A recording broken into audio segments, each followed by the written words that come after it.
battered faces were beamed around the world. As Kofi Annan and Saddam Hussein shake on a deal, Gulf War hero John Nichol, now a reporter, examines the real threat of Saddam's weapons of terror.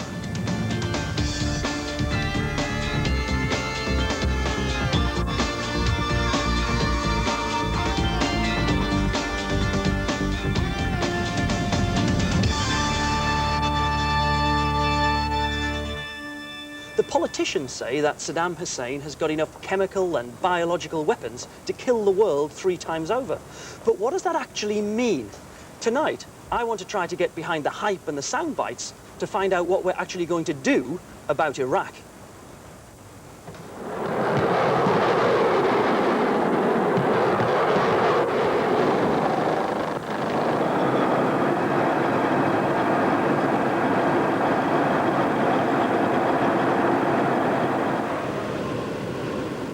Last time when the tornadoes flew to the Gulf, our air crews knew what they were trying to do. Saddam had invaded Kuwait, and they were there to get him out. A worldwide coalition cooperated in launching a massive air attack and land invasion to liberate Kuwait and to drive the Iraqi troops back to Baghdad. But this time round, our aim's been a lot less sure. Saddam Hussein undoubtedly broke the terms of the Gulf War ceasefire, but this time he didn't invade a neighbouring country. Has Britain done the right thing by backing America's threats to bomb Iraq?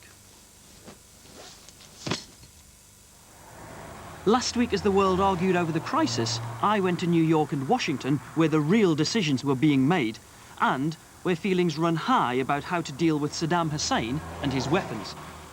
I know I speak for everyone in this chamber, Republicans and Democrats, when I say to Saddam Hussein, you cannot defy the will of the world.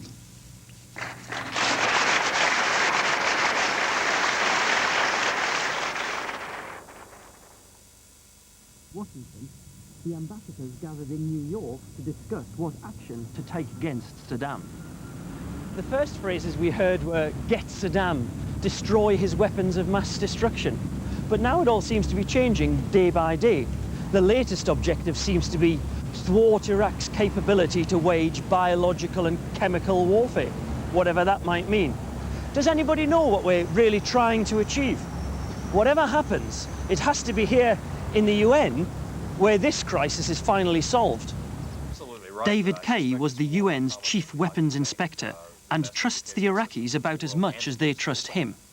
This is some of the reaction that you found in the Arab press, particularly the Baghdad Observer, of accusing us of being a spy as we tried to unmask their weapons program. But surely that's more or less what UNSCOM was, wasn't it? I mean, in their eyes, a Western alliance spying on their military capability. Well, if you mean by spying, trying to unmask their weapons program in order to destroy it, which is what the UN resolution said we were supposed to do, absolutely right. When Iraq agreed to a ceasefire after Desert Storm, David Kay led the United Nations Special Commission, or UNSCOM. The team of highly skilled weapons inspectors went to Iraq to locate and destroy all Saddam's weapons of mass destruction. We actually found a program with 5 major ways of enriching uranium. One that was a program designed by Iraq to produce a crude nuclear device. If he had not invaded in 1990 and the world had not reacted as it did, by late 1991, he would have been in possession of at least a single nuclear device. The Iraqis went to extraordinary lengths to stop the inspection teams from doing their job. Well, they ran from the trivial, that is, denying entry to facilities that UNSCOM had a right to the rather extreme, that is, firing shots at an inspection team that was coming face to face with their first uranium enrichment technique and taking pictures of it. They were actually shooting at you? They shot over our heads, yes. Somebody said that they were intimidating you by holding executions outside the hotel? Oh, yes. This was their strategy that lasted for about one inspection. At 4 o'clock every morning, there would be a firing squad going on outside my hotel room. I asked what was going on. Oh, it's just currency, saboteurs, etc. Yeah, it was intimidation. It was easy to get around. I simply started inspections at 4 a.m., and pretty soon the security force decided they didn't like getting up early either, and so the firing squad stopped. We are now much better shape than we were in 1991, but still we have serious problems, particularly in the biology area, where we know they produced a lot. And they've simply said, well, we dumped it out on the ground. There's not a credible description, verifiable with documentation of what happened to this stuff. It's a bit of a game of hide and seek. Well, we've certainly been seeking, and it appears that the Iraqis have certainly been hiding. Over time, we've made a lot of progress, and we believe we can finish this job if we get the access and the information we need. Good afternoon, John Nichol. Nice to meet you. Last week, I challenged Iraq's ambassador to the United Nations. Can I ask you a very simple question first? Does Iraq have any weapons of mass destruction? No. But in that case, why are the UN continually trying to search places and say, yes, they have, we find chemical weapons, we find biological weapons? What is happening here? If you're talking about UNSCOM, Iraq has lost trust in UNSCOM and its work. And Iraq thinks that its work is biased, it's not professional. And you can see that from the different allegations that they throw here and there. Do you think he's lying when he says Iraq doesn't have chemical weapons? Yes, I think he's lying, although one has to say maybe he hasn't been told. Remember, Iraq is not a government known for sharing its secrets widely, even with its own officials. Now, the United Nations says it has successfully brokered a deal with Saddam. But will it be enough to rid the world of his terrible weapons?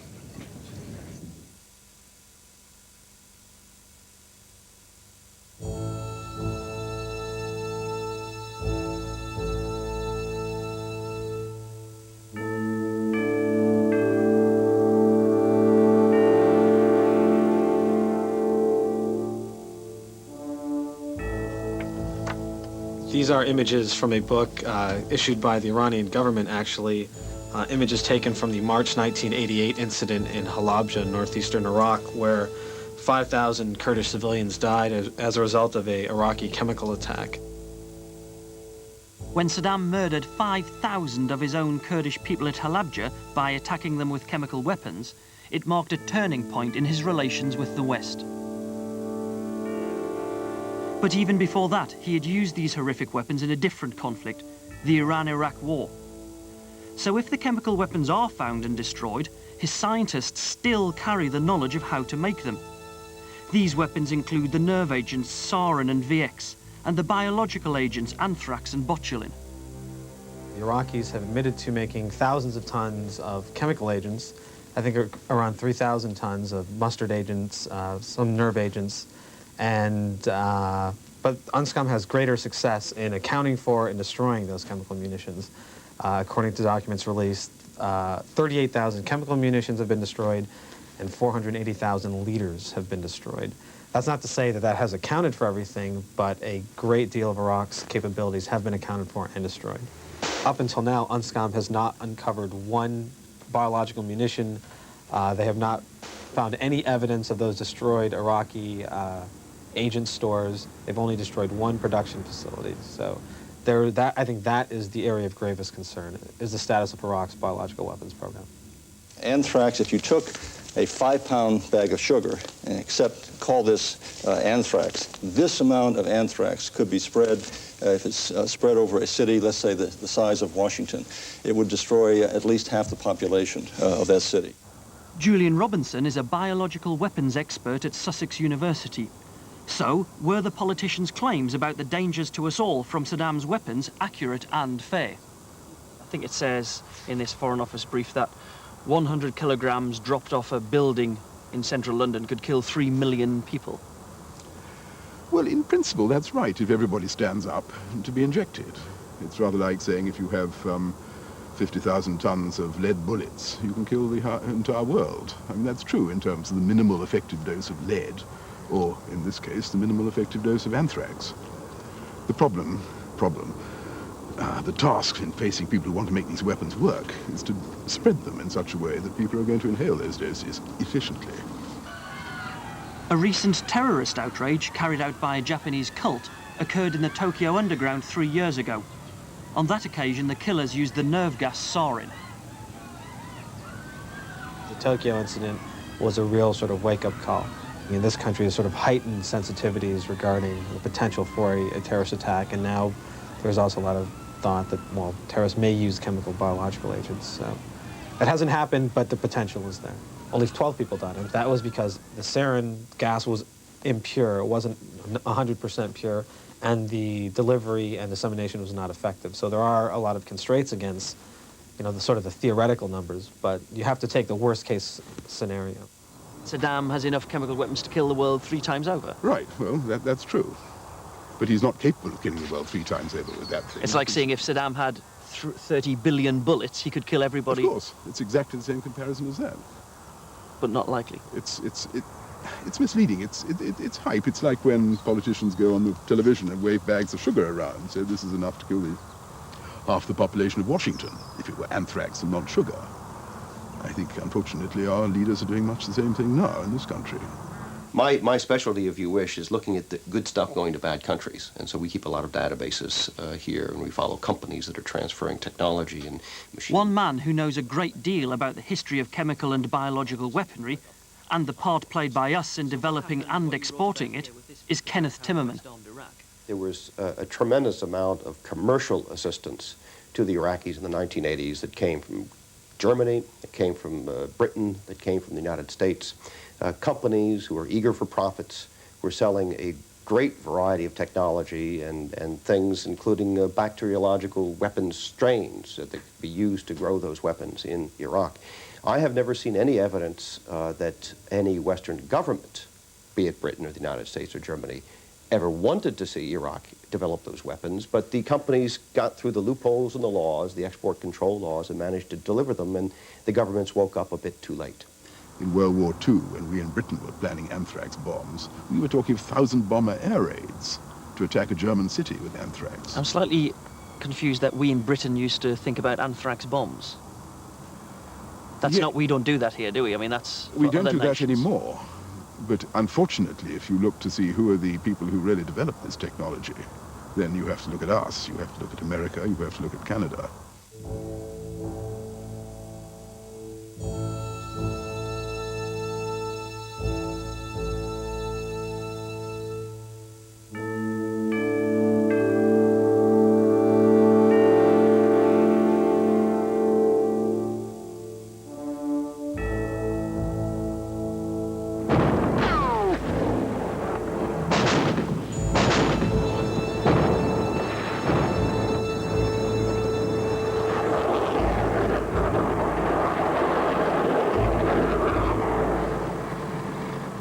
Many of the casualties in the last Gulf War remain unspoken for. Photographers and television crews were told exactly what they could and could not record. Unofficial film like this of the land assault is rare. My pilot John Peters and I were prisoners of war, but we were lucky, and unlike many others, we lived to tell the tale. What I never expected to happen in making this film was to meet 2 of the men who could have had me killed. One, then an enemy, and one an ally. The enemy was General Wafiq al-Samurai, the former head of Iraq's military intelligence. In giving me an interview, he didn't recognize my name. When I revealed who I was, he started to interrogate me. I was an Allied pilot during the first Gulf War. I was shot down and tortured by your intelligence services. Do you think that I should believe now what you're saying when your people did that to me 7 years ago? أنت كنت ضابط طيار؟ Were you a pilot? Yes.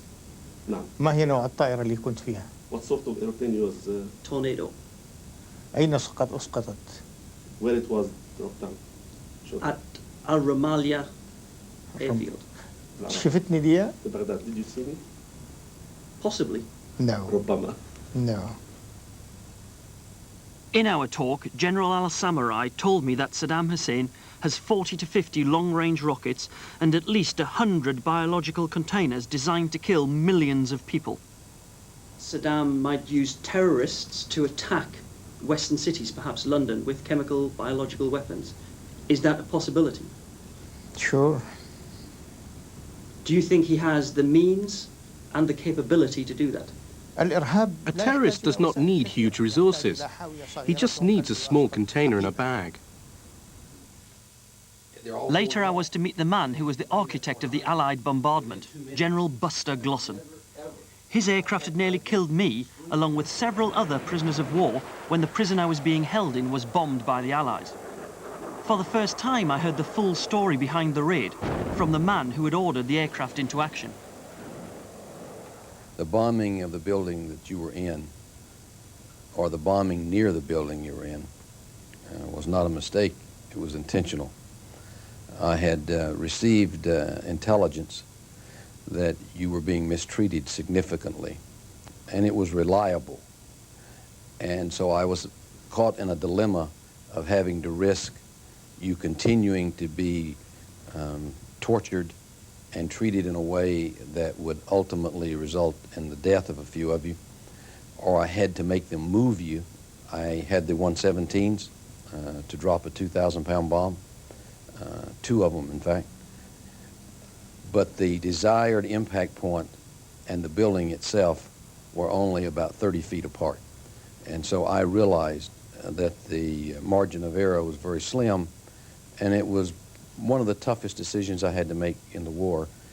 But I was absolutely certain that if I did nothing, some of you wouldn't come home because of the treatment you were getting at the time.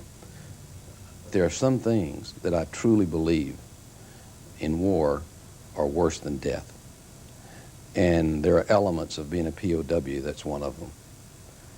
I'm just grateful that we're having this interview, and I'm grateful that it was worked out the way we intended for it to. And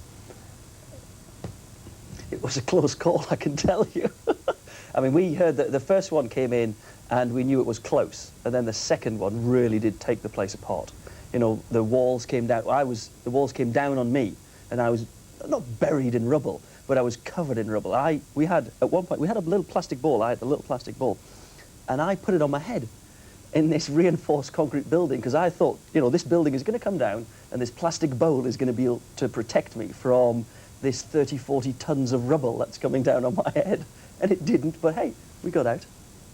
A military operation cannot destroy all the weapons of mass destruction capacity, but it can and will leave him significantly worse off than he is now.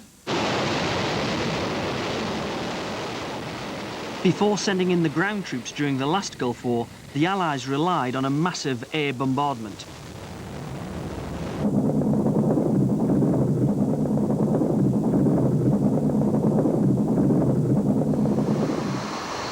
I flew Tornadoes as a navigator on 15 Squadron and was involved in the air assault before being shot down and captured. The public was fed a daily diet of laser-guided weapons hitting their target. But the truth is that 90% of the bombs dropped were unguided. You are correct in that only 10 or 15% of the weapons dropped during Desert Storm were precision weapons. However, those precision weapons destroyed 60 or 70% of what we destroyed. And so they certainly were very cost-effective, and they were very much helpful in precluding unnecessary loss of life. One man who couldn't disagree more is Tony Benn, himself a former RAF pilot. Last week, he spoke out passionately against military action. Aren't Arabs terrified? Aren't Iraqis terrified? Don't Arab and Iraqi women weep when their children die? Doesn't bombing strengthen their determination? What fools we are to live in a generation for which war is a computer game for our children and just an interesting little Channel 4 news item. 200,000 Iraqi civilians were killed in the Gulf War. Another 500,000 babies under 5 have died because of the sanctions, which wasn't military action. The United Nations Children's Fund say 1 million children in Iraq are starving. And I had a phone call the other day from an Iraqi woman in London, in tears, said, my father's in Baghdad, he's got diabetes and gangrene, he's about to have an amputation without an anesthetic because I haven't got any. I think this problem has to be resolved by lifting the sanctions and the Iraqis accepting the inspection. That would work, I'm sure, and it should be tried. Although a peaceful solution is now in sight, there are many who still believe that the Allies should have killed Saddam Hussein at the end of Desert Storm. Did you send missions against Saddam Hussein? Yes. What sort of missions? The problem was the intelligence to know what command bunker he was in or what command and control facility he was in, and his exact location. But certainly he was one of several of the military leaders that we attempted to strike. We had some success, but by and large we were not very successful in attacking the chain of command in the military structure.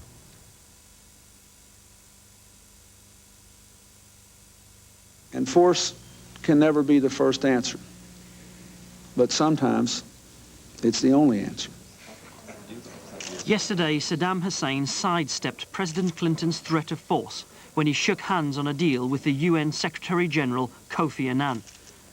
The deal will allow the UN's inspectors unfettered access in Iraq to renew their search for Saddam's chemical and biological weapons.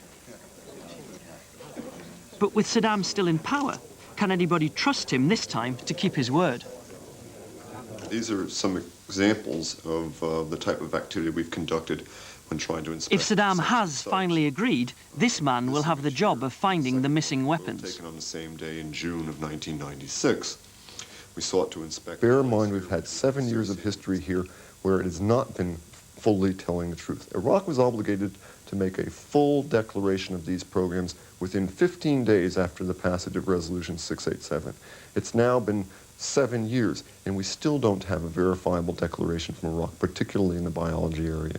We have made a lot of progress. We've destroyed an enormous number of chemical munitions. We've destroyed a lot of chemical agent. The ballistic missile program, in its imported sense, that is, these Scud missiles which had been imported from the former Soviet Union, have been accounted for. But there's still some important questions left. I think there is no easy solution as long as Saddam Hussein stays in power in Iraq. This is a man who, after all, has foregone about $100 billion in oil revenue because of sanctions since 1991 up until 1998. He's paid a tremendous price to keep these weapons away from UNSCOM's hands. As long as he's in power, I think, in fact, regardless of the inspection procedure or the military action, he will still strive to create that capacity. So what is the answer? The only answer I think that makes any long-term answer involves a change of regime and the attitude of that regime in Baghdad. Not one government minister would see me, a former serviceman, to discuss these issues. Maybe that's because everybody I spoke to agreed that there was no easy answer. Iraq has lied and stalled for 7 years, and, despite the New Deal, has still not made a full declaration of its weapons of mass destruction.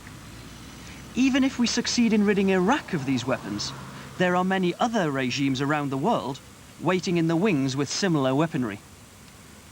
I think this danger is not going to go away. Saddam is chapter 1, but we're living in a world which is increasingly dangerous. The weapons are far more powerful. The potential for killing thousands of civilians is increasingly great, and we're going to have to deal with this in the future. This whole chemical biological proliferation dynamic, as you said before, is by no means limited to Iraq.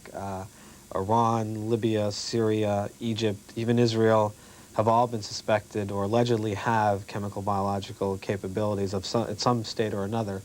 And then you have other allegations again of Russia, Taiwan, China, and North Korea, even South Korea, Vietnam. So this problem is not limited to Iraq. Whatever happens over the next few days, I'm certain of one thing. Neither the hawks nor the doves will get their own way. Whatever action is taken will undoubtedly be a fudge. Do you think that if I fly back to Washington in 4 years' time, you and I will have this same conversation?